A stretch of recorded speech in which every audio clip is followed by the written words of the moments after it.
Thyroid అట్లా ఉండేను ఇంతకుముందు కాకి బీపీ షుగర్.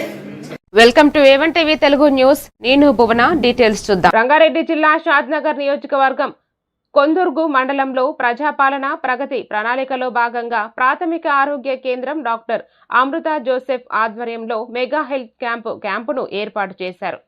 జిల్లా వైద్య అధికారిని doctor K Lalithadevi, doctor V Vijayalakshmi ఈ మెగా హెల్త్ క్యాంపును ప్రారంభించారు. ఈ క్యాంపులో అన్ని రకాల వైద్య పరీక్షలు ఉచితంగా నిర్వహించి మందులు అందజేశారు. మార్చి 8న మహిళా ఆరోగ్య దినోత్సవం రోజున క్యాన్సర్ రాకుండా ముందుకు జాగ్రత్తగా ప్రభుత్వము HPV వ్యాక్సిన్ 14 సంవత్సరం నుండి 15 సంవత్సరం లోపు అమ్మాయిలకు ఉచితంగా అందజేస్తారని వైద్యులు తెలిపారు.